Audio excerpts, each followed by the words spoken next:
let this shit slide and get your lick back. And get your lick back. Get your lick back. If a nigga owe you something, ain't no chit chat. Better stay up out the way, don't get your shit splat. Stop letting this shit slide and get your lick back. And get your lick back. I feel like I'm JX. J-Way. I'm a perfectionist. Adderall got me restless. I'm gone. Run with a wild crew, they get reckless. Young boy, come up off that neck. Give me that. To the trends. See a lead, be the band.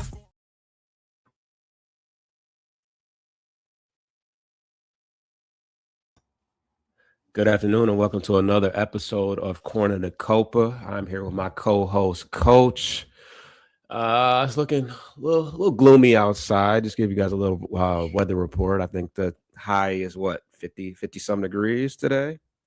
50 on the dot. But yeah, other than that, how you feeling today, Coach?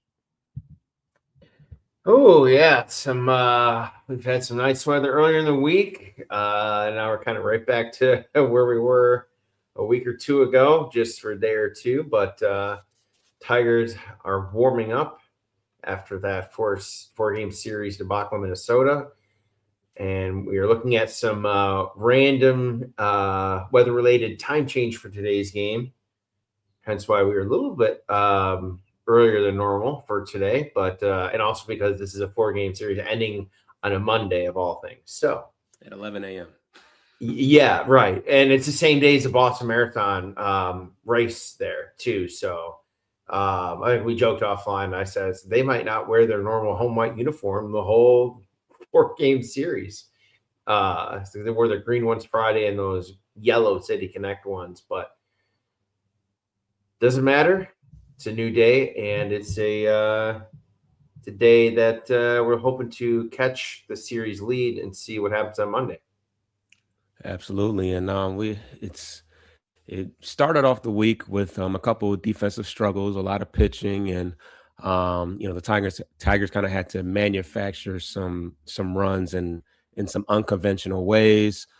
We got to see a full showcase of Jack Caglianone's arm as he just threw out numerous Tigers runners, but we also got to see a nice slide, a nice slide from Javier Baez to avoid being one of the outfield assists from Caglianone.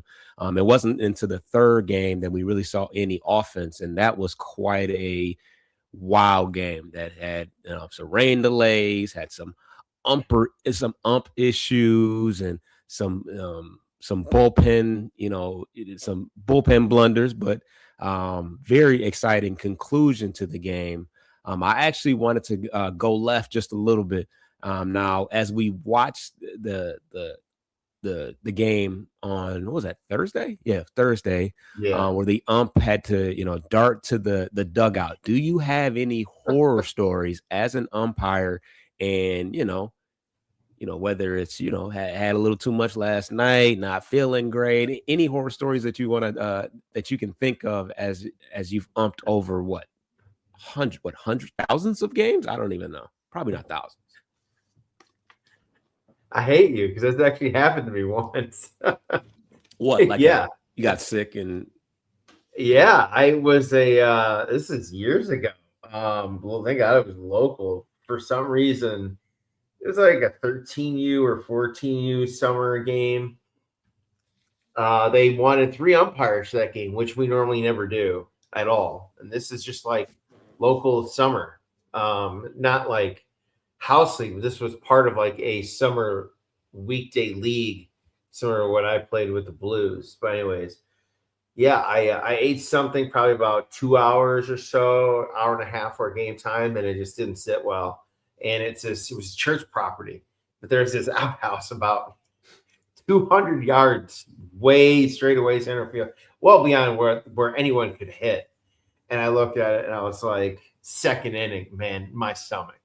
I told the 2 younger guys that I was with, I was probably in my mid-20s. These were early 20s, late teens. Like, all right, guys, I got to the bathroom. I'll be back in about 20 minutes. I got to hear the snickering behind me as I'm jogging, making a long lonely jog out to the outhouse. But yeah, Did they keep the game going while you were gone, or? Well, yeah, we normally go 2-man, so that was fine. We went back to almost like what we would be used to doing. That series. So I was like, all right, you got it from here. I'll be back in about an inning or so. I got to take care of this. But yeah, so that changed how I prepare for me personally, how I prepare for games on game days and tournaments and stuff. So it's never happened since, and it never will happen again. Right. And, you don't even think about the fact that, I mean, these umpires are on the road. So a lot of times they're eating out at just these random obscure places. They don't know if it's good food, bad food, or what. And, so these things can happen, just like the players get days off for sickness and injuries and stuff like that. These umps got to suit up and in all that gear and be on the front stage with everybody else. So just one of those things that you don't always think about. So but yeah, that final game of the series, which to me was probably, in my opinion, was a demoralizing loss for the Royals because they have struggled.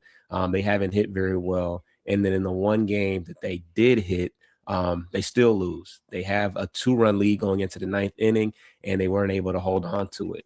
I think it started with, did that game go? No, it didn't go into extras. Who scored? I know McGonigal. He was in the 9th. We walked it off in the 9th. Okay, and Green had the winning run, but no, Riley had the 2 RBI double, and then Colt followed up with a RBI single to score him from second to walk it off. Gotcha. Yeah. And Pasquantino hit a home run in the top of the 8th that kind of was like you would have thought stamped the victory because the Tigers got to score 2 runs in the 9th, and we had already blown a big lead, and Perez hit the home run, and we had the rain delay. There was so much going on, and you just figure like, all right, let's just get up out of here. Let's just get out of here with a 2-3 series win. But we were able to come back like we've done so many times in years past, and keep the streak alive too up until the Boston series. But what was your takeaways from the Kansas City series, or a divisional opponent, coming off the Minnesota situation? We needed that one. What did you see in that series? Well, they found ways to win, and I think there was some stat their PR team tried to put out there saying that it's the latest in a 3-game series where they won. It's the latest in any game where they took the lead, so like 7th inning or later, to win all 3 games. They said that's never been done before in Tigers history, where they won a 3-game set all by having not a lead until the last 2 or 3 innings of the game, something weird like that. But they needed it. Don't really care how they got it done. They just needed to win that series after losing 4 straight. Minnesota couldn't really start, down 1-6 if they were to drop 2 or 3. That's kind of a hard mountain to climb against the rest of your divisional opponents, having to give them that many games already in hand to start. But it's kind of snowballed from there into the Marlins series, and we've had some pitching duels against Boston. So they're still kind of finding themselves out here a little bit. But no, it's good to see. 3-game sweep means more in division than it does really externally. Those are the ones you see the bulk of the time and know you the best. So yeah, good bounce back, good starts this week too. A lot of the starters bounced back. Skubal, Framber, Montero had an amazing game, kind of got screwed over by the bullpen again for him, but good to see after some of those guys struggled. Flaherty, yeah, kind of. I'm still a little concerned about him, though. Well, we can talk about that a little bit later, but I'm not totally sold on Flaherty. But the emergence suddenly of Montero kind of makes us feel like he can explore whatever he's got going on a little bit more. For sure. And the one thing that jumped out at me is, I was kind of concerned about what Gleyber Torres, especially with the bad speed slowing down and them having a kind of slow start to the season. But he kind of answered the bell in the Kansas City series. We didn't have a whole lot of offense, but in the first, what was it, the last 2 games of the series, he went 3 for 4 and 2 for 4 with a couple runs and an RBI. So he bounced back after starting slow, so that was good to see. But in addition to that, speaking of bouncing back, Jahmai Jones has got back into we can now welcome him to the beginning of the season. AJ never shy about throwing him in against the lefties. He was in the 3-hole. He had some big hits against Kansas City. He had a couple of, I think he had two, well, no, he had a single that he tried to turn into a double that he got thrown out on in the first game. And then he actually had a double that pushed McGonigal over to third because, it's that green, the green monster, it's a shorter wall. So normally, a fast runner like McGonigal can score when somebody hits a double, but because the stadium is small in that area, he wasn't able to stretch it into a scored run. And that's kind of the preliminary to that first game where we lost. What was that? 1-0. Yeah. That game was 0-0 all the way up until they go into extras. Yep, we played 1 extra and then we went to the 10th. Right. So that was another crazy pitchers duel between Suarez. I think it was Ranger Suarez and Montero. Casey Mize. Mize. Yep. Mize. Yeah. Mize had a phenomenal game.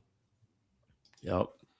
He pitched longer into that too. Ranger came out a little bit earlier, and Casey went. No, sorry, Casey had seven strikeouts in 6 innings, and Ranger only had 4 and 7. Yeah, but similar pitch counts. So we ended up we got to see the debut of Hyu Lee, which hitting wise, I think I want to say he had one of his outs was a long out fly ball. And I think they said, I was listening on the radio at that point, they said it was a 400 foot out. Is that possible? It was like 390. I saw that earlier today. It was 3 something. It was close to the bullpen. The home bullpen is right there in that center field, right center field corner. Yeah. Same one that gives me nightmares after Torrey Hunter fell over in the playoffs. Yeah. Nope. But anyways, we were here in the moment, the 26th now. They said it was like it needed another 6 or 7 feet carry to the right and would have gone into the bullpen, but it was awfully close. He ripped it. It was like 97 exit velo, 20 degrees or 19 degree launch angle, 391. It just needed a little bit more. Yeah, it's close. Yep. So he got it's a interesting debut to have, a road game against in legendary Fenway Park, but he's now playing third base in place of Zach McKinstry. And third base is a position that he picked up starting last spring. So still not very, still pretty new to the position, but he had a couple plays, one where he kind of cut off McGonigal. It was kind of going towards the shortstop hole. And it was a late, the runner ended up being safe essentially. And then late in the game, Dingler, I think they were trying to steal third and the ball just hit off his glove. And I think that ended up being the winning run because it turned into they brought Javi Baez in from center field and a whole fiasco. It wasn't a great debut from him, but you saw, shades of why he was added to the 40-man roster, why he's being called up. We'll see once the next time we get a chance to see Hyu Lee, but part of the reason why they said that they likely chose him over Trey Cruz and somebody else was the fact that there are so many lefties coming up, and he's a left-handed pitching, masher. So that was the theory behind that. But we'll see how that progresses. He went 0 for 3, and then he didn't get any at bats in the second game. So yeah, that brings us to Saturday. Did you get a chance to watch that game? Yeah, I mean, it was again kind of not too much happening. Not too much action either. Let me go to the box score real quick here. Well, we know Kerry hit a home run. I don't know if there was runners on, but yeah, I mean, it was only 4-1, so there wasn't a whole lot of action. Yeah, he had a 2-run. I think he had runner on. Yeah. He had a sac fly, I believe. Right. No, Carpenter with the walk, and then he had the 2-run home or solo homer. Jake Rogers had the sacrifice. That's right. That scored Wencio Perez, and then McGonigal had the 4th run scoring Baez. So everything was kind of early and in small pieces, but yeah, no, it was good to see Jake get on and drive in a run. Javi's been good for last week versus Minnesota. Kerry had a good game. McGonigal kind of came on late. I think he was 0 for 3 to start, and then his last 2 at bats, he delivered, got on and scored, and or drove in a run. So, even if it doesn't look good for him, he still finds a way to end his day with a good at bat of some type. So he's been involved, whether he's scoring the run or driving it in or just getting on. McGonigal continues to be in the soup every time. Yeah, he's a great table setter. He's been a godsend this year for sure. I mean, that's exactly what we needed. Speed at the top of the order, somebody that can put the ball in play at a high clip, So yeah, overall, my takeaways from the entire week. We talked about Javi. He continues to play well. Really like the way he's been taking the ball the opposite way. He drew a walk the other day in that day game on Thursday. I think it was Thursday. So yeah, he's really fallen into that, that role of just, doing what needs to be done. He's been playing center field. He's been getting some big hits. He did get thrown out, I think, at the plate the other day, but he brings his lunch pail every game and plays hard. Outside of that, Torque, it's been rough for him. He's kind of in a very, playing with fire right now with the numbers that he's got going on. Super low numbers for with the bases loaded. His average is currently 190. And the defense looks good to me, but doesn't really play well as far as the analytics are concerned. Wencio Perez, he did have a big home run the other day, but he's hitting 0.45 at the time that I wrote it down. Good to see Kerry hit a home run. The power, we know the power is going to be there. We just need more consistency otherwise. But yeah, and any way that he can make an impact on the game is important. And Kenley Jansen has looked really good as the closer. He's got 5 saves already. He's got a 1.59 ERA. Had a rough second outing where he blew the save against Arizona, but otherwise he's shut the door. 5 saves has got to be amongst top in the league. Anything else before we head to the first break? Not really. I think we saw some good consistent power this week with 4 home runs combined between Carpenter and Dingler this week. So, I know when we came back home, Glaber got his first, McKinstry got his first in that first home series. So their guys are starting to chip in, but Riley has been better this week. He's hit a little bit better from an average standpoint, and I think he's been driving in a bit more too. So his at bats have come with a little bit more weighted production out of him when he's been getting on. I feel like he's been driving in a run here and there, whether it's a double or just a single. But it's good to see for him kind of slowly clawing his way back up there. So those guys continue to do most of the carrying along with McGonigal, the table setting. And Cole Keith, who's cooled off a little bit, though, also continues to deliver some key hits, including the walk-off. So they're starting to kind of feel it out a little bit here. Absolutely. And let's get to the break, and then we'll see what we got going on the other end.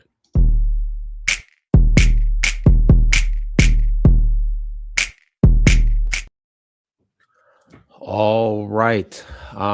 What rosters and injury updates situations do we have to report on?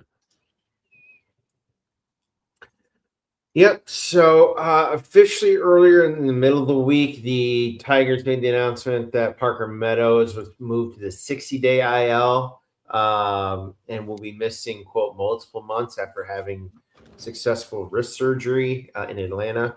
So I'm guessing probably 3 months would be closer towards the trade deadline, All-Star game break, mid to late July, in that range would be the 90 days roughly. He's going to have to get some rehab and some at-bats down in either Lakeland or Erie or somewhere before he gets fully cleared at that point. So unfortunate for him, Haiyu Lee on the 17th had his contract bought by the club and obviously made his debut. No word yet, and I haven't checked to see if he's in the lineup as of today, but I got to imagine with Garrett Crochet on the mound, he most likely is, but we'll see here. McKinstry was placed on the 10-day IL as well with, I believe it was a hip injury.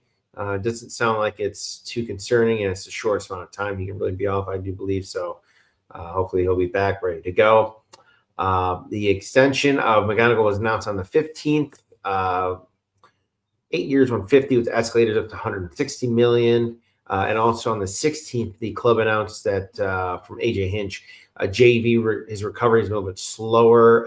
It was not activated immediately, which would have been the 16th of this week. So he may not be ready to go for the next series or two. It sounds like he has some other hurdles to clear to get his clearance and then activation. And on the 14th, Bailey Horn was sent to Erie for rehab. And on the 14th, it was paused. So he was coming back from an elbow injury. No update or timetable yet on his rehab resumption. All right. And we're going to get right into the minor league report. First thing, we're going to start on a negative note, but definitely I want to touch on it. Bryce Ranier. Now, we did see him hit one of the furthest home runs in Tiger minor league history. But overall, he's been struggling.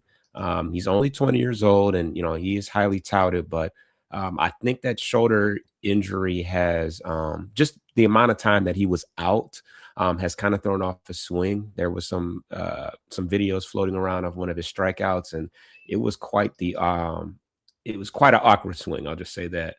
Outside of that home run, he is only 7 of 42 so far this year, which is 160 with a 167 average, 5 RBIs, and a 575 OPS. So although we have seen some a few nice highlights, it's been a struggle for him early on. So it's just something to keep an eye on. Like I said, he's only 20 years old, and a ways away before he's in any consideration for anything close to being in Detroit, obviously. But hopefully he can continue to stay healthy and get back in the swing of things.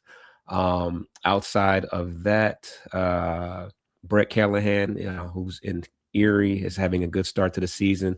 I think he had a pretty solid spring as well, but he's hitting 317, 2 home runs, 8 RBIs with the 916 OPS.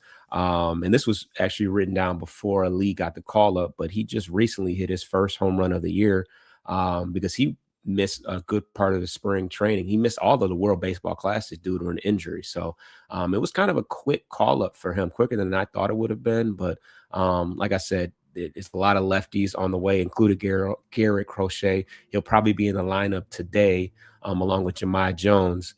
But yeah, he was actually kind of struggling in AAA. So interesting all around, but he seems to, be getting acclimated to the major leagues pretty quickly. Gave a ball a nice ride on Friday. Just missed hitting it out. Outside of that, Gentry, I can't remember his first name. We actually just signed him to a minor league contract. In his first 8 at bats, he had 5 RBIs. So off to a hot start. He's an outfielder, by the way, so that was probably retroactive to the Meadows injury. Also, Corey Jokes has remained hot. He's had a 283 average, 3 home runs, and 13 RBIs, 2 stolen bases, and an 884 OPS. So another guy to keep an eye on, an outfielder that has continued to hit the ball well. You got some outfielders that are struggling right now, Vierling and Wenzel Perez, most notably. So still going to be a while before I think we make any moves because he isn't on the 40-man roster, but nothing that you can just ignore because we do need some punch in the corner outfield for sure. But outside of that, Max Clark hit his first home run of the season. He remains to play great defense. It just seems like I'm saying the same thing every week, but that's just what he's been consistently playing really well defensively and offensively. I said I wanted to see the power. There's the power. So we'll keep an eye on him and see if he can't continue to apply pressure the same way that we kind of talked about Max Anderson and Kevin McGonigal. They just continue to play well and force the coach to justify keeping them down there. No rush, but something to keep an eye on. But yeah, outside of that, actually, I had some pitching. I told you I was going to come up with the pitching notes. Where is it? Okay. This is a tweet from Tigers Torquemoil. He said, not a lot of arms off to great starts for AAA Toledo, but there are a few relievers who have been pretty effective thus far. Ricky Vanasco, we're pretty familiar with him. He spent some time in Detroit. 8 innings pitched so far, 0 earned runs, 18 Ks. Burge Smith, 7 2/3. 0 earned runs, 13 Ks. Matt Seelinger, 7 2/3, 1 earned run, 10 Ks. And Connor Pilkington, 8 2/3, 1 earned run, 7 Ks. So yeah, a couple guys that I'm not super familiar with, but Ricky Vanasco, like I said, spent some time in Detroit, so I'm somewhat familiar with that. Toledo's given up a lot of runs, though. I will say that. So they're kind of those are the bright spots out of a whole lot of struggle, to say the very least. But yeah, that's all we have as far as the minor league report. Let's get into around the league. What's hot around the league right now?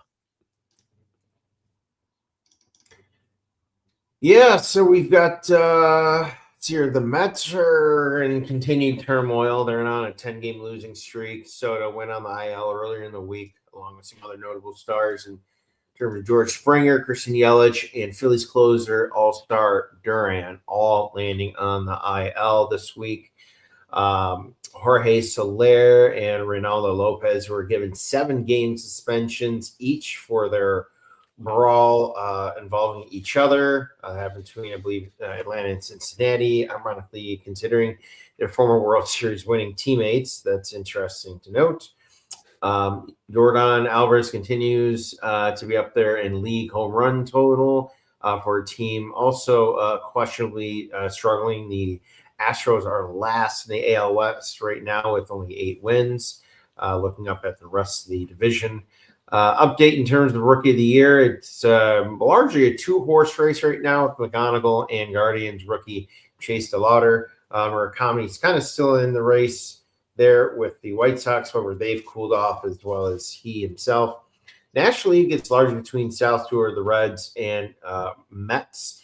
Stud arm Nolan McLean running behind them. I believe it's Washington's infielder J.J. Weatherholt. Cubs catchers Ballesteros and obviously Connor Griffin round out the other 3 chasing in the National League Rookie of the Year. And how about the Tampa Bay Rays? First in the AL East, considering all the other teams so far. Quietly have gotten it done despite the Yankees' great start. They're on a little bit of slide as well. So the Mets and Phillies also down in terms of losing records right now in the NL East. Weirdly enough, the NL Central has all winning teams. Could this be a year the NL Central gets not 1, but 2 or even 3 teams in via wild card? It'd be quite the change of pace after we've been talking about the death of the NL West. Absolutely. And just to touch on the rookie talks, another name to keep an eye on is Parker Messick. I think he took a no hitter into the ninth inning. It was pretty far. I can't remember what it was, but the Guardians continue to, find pitching prospects. I think they have one of the top, farm systems in all of baseball, though, so it doesn't surprise me. But yeah, that's a nice 1-2 punch of Parker Messick and Chase DeLauder. Also, Murakami had definitely slowed down for sure. Hit a grand slam the other day against the A's, though. That dude has insane power. Hit it over the batter's eye in Sacramento. Would have been really nice to have. Like, if he had went to Detroit, man, that would have been amazing. But is what it is. He's an op. But yeah, that dude is fun to watch. Very Otani-esque. During the World Baseball Classic, there was a point where he was working on a stance, and Otani made one minor adjustment, told him to make one minor adjustment. He hits a home run immediately. The fact that he has Otani at his disposal to help him with this game is kind of spooky for everybody in the AL Central. But yeah, it's going to be an interesting race down the stretch, and a lot of it will be focused around the AL Central. McGonigal, of course, Messick, DeLauder, and whoever else. So very interesting as far as that's concerned. Outside of that, let's talk probables. What are the probable starters upcoming this week? So yeah, we take a look ahead here, not counting today or really the end of the series, just looking at the next series and beyond. Actually, we will. Just kidding. Monday, we'll be wrapping up Boston Monday morning. Flaherty against Gray. And then Tuesday through Thursday, they are back home for a 3-game set against Milwaukee Brewers, continuing the Midwest theme here. Tuesday, it'll be Montero against Patrick. Wednesday, Casey Mize against Sproat. And Thursday's matinee day rubber match game will be Skubal against Harrison. Quick turnaround, and they drive down to Cincinnati for a weekend set of 3. Framber Friday night against Abbott. Saturday, we'll see Flaherty against Brady Singer, who we know too well from his days being Royal. And then Sunday, the matinee day game will be Montero against Lauder with a minor look ahead. They will finally have an off day on the 27th. 3 games in Atlanta, followed by 3 back home against Texas to begin the month of May. All right. And any interesting trends, or it's going to be a combination, any interesting trends and or just, I don't know, concerns, or what do you – let's start with concerns. If you got any trends, you can throw those out there. But what are your biggest concerns as of right now? I don't know what we're doing wasting a roster spot on Drew Anderson. Cut his ass already, please, Lord. What are we doing? And I don't know why he continues to get high leverage situations or even up 4 or 5 runs. This guy's a walking disaster at $7 million. And I can't believe this guy's got an option for $10 million next year. That's incredible. I'm sorry. That's a team option, right? I don't know whose it is, but it needs to not even be an option. This guy's been pitching the majors since 2021, 2022. Guy out of Korea, Japan the last 3 years. Yep, 21. Ain't it? This ain't it. He's terrible. He had 1 good outing out of 4 or 5, and he's been just shelled all the others. But no, he's got to go. So how does that work? If you have let's say it's a player option for $10 million next year. If you cut somebody, do they take home the 10 next year? No, because the option has to be picked up for it to be active. It's kind of like a what if.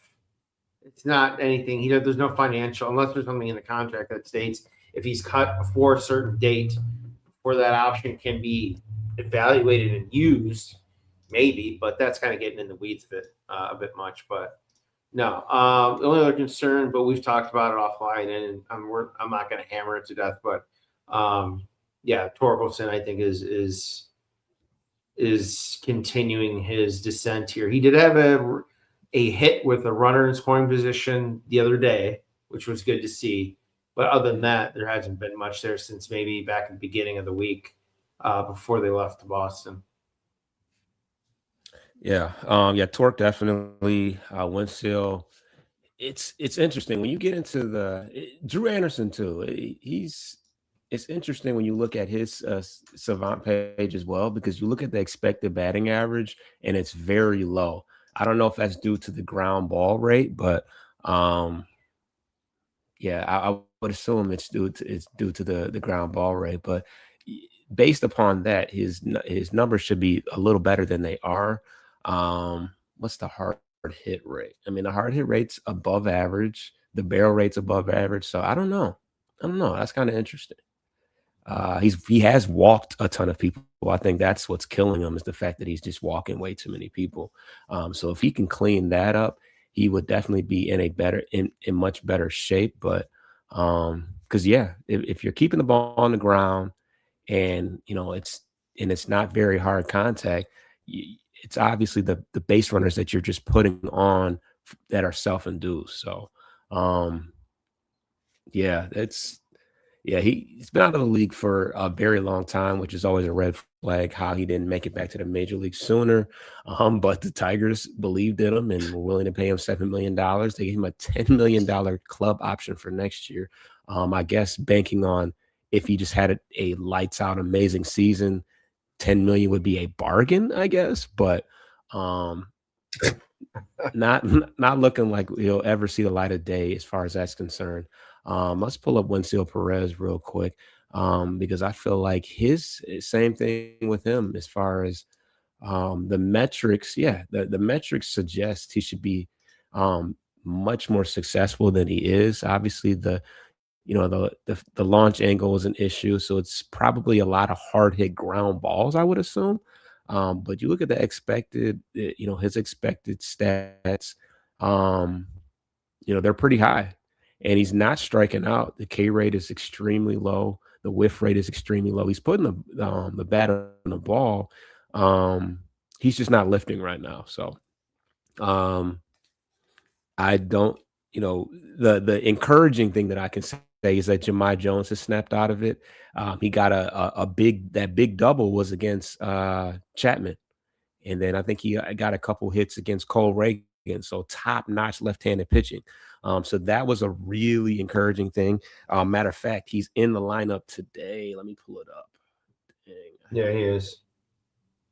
You looking at it? Yeah, he's in there. He's in right too. Oh, okay. All right. So let's see here. We got Jahmai Jones at the top, Glaber, Vierling batting third. Interesting. Dingler in the 4 hole, Riley at 5.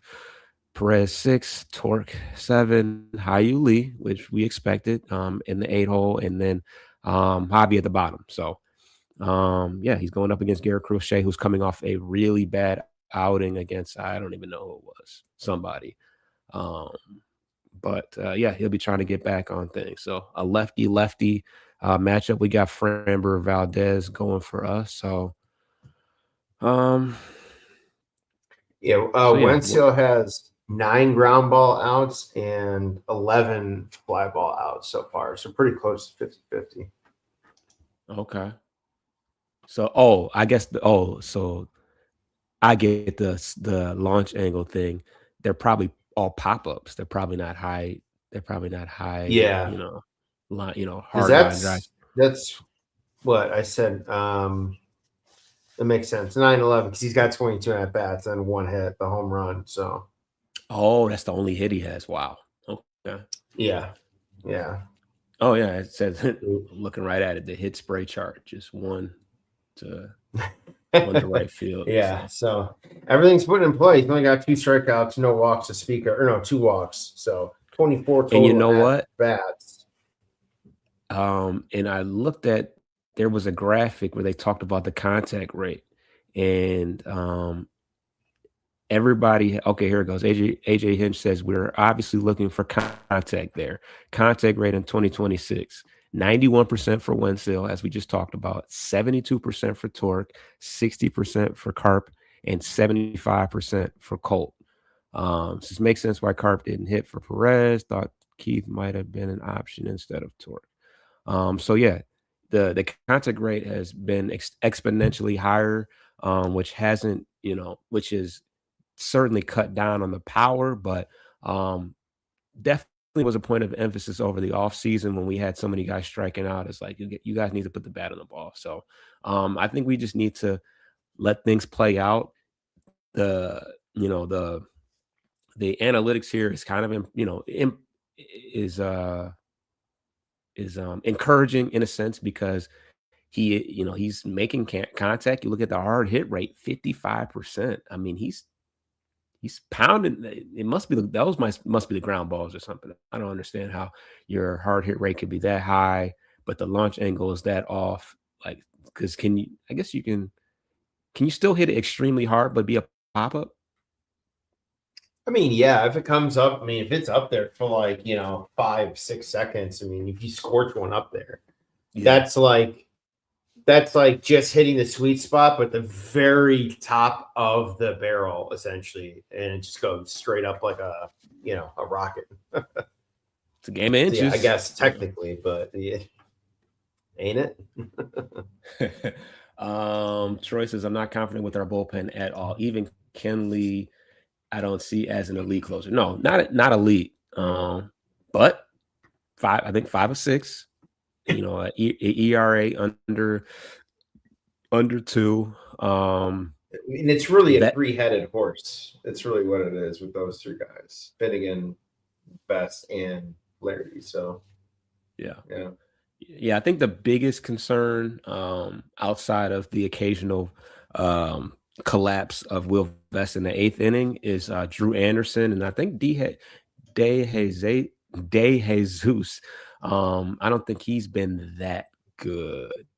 Good spring, but he had one game. I think he gave up 2 runs, but he's had a couple good outings. Otherwise, I think he pitched the other day too. I still think he's deployable. I know what Holton gave up a home run the other day, his first run of the year allowed. I'm not terribly worried. I think he's pitched 3 or 4 innings this year, and that's the only run he's given up. So yeah, it's just been not using Drew Anderson anymore at this point, so we can get to everyone else who's better to preserve a lead. That's been about it.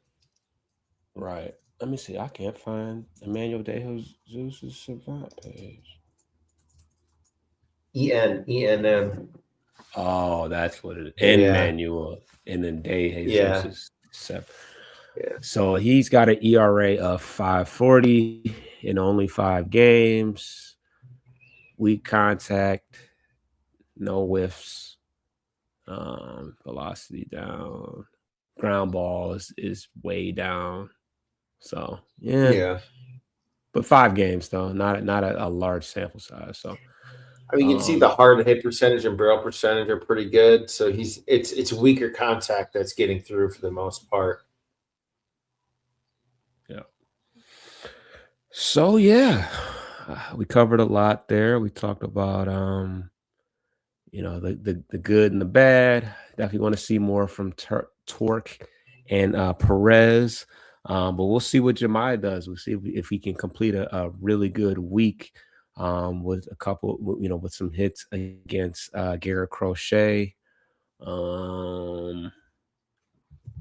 on the lineup. Just to note, because of him, do we think we can replicate what the Twins did to him at the beginning of the week?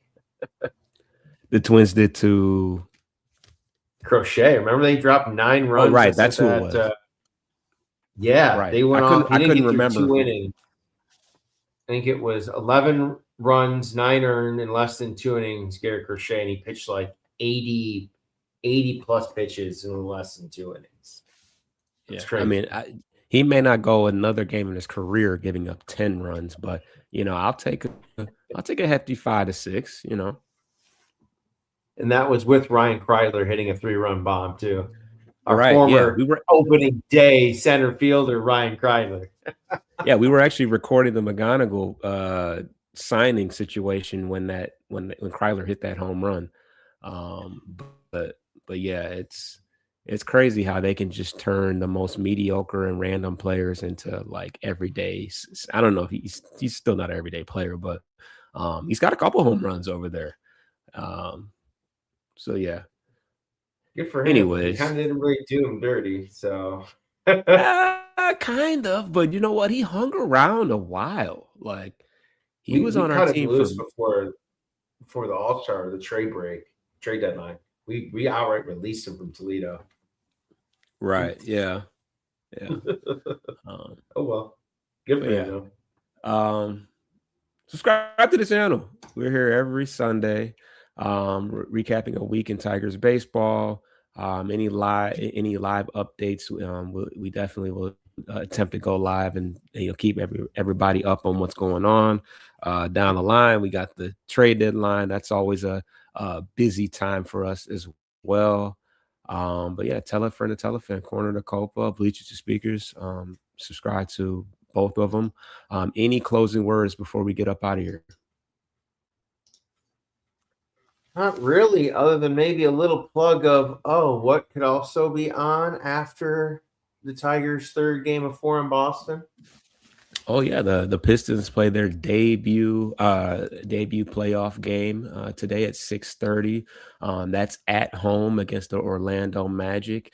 If you haven't had an opportunity, me and June actually recorded a playoff preview show, so everybody go and check that out ahead of the game to see what the keys are to the Pistons victory of game 1. But yeah, we got a lot going on, man. Pistons in the playoffs, Tigers well into the swing of things as far as baseball is concerned. And what else? Got the draft next week.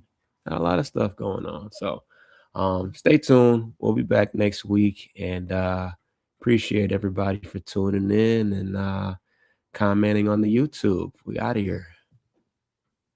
Peace. Get your lick back. If a nugget do something, ain't no chit chat. Better stay up out the way, don't get your shit splat.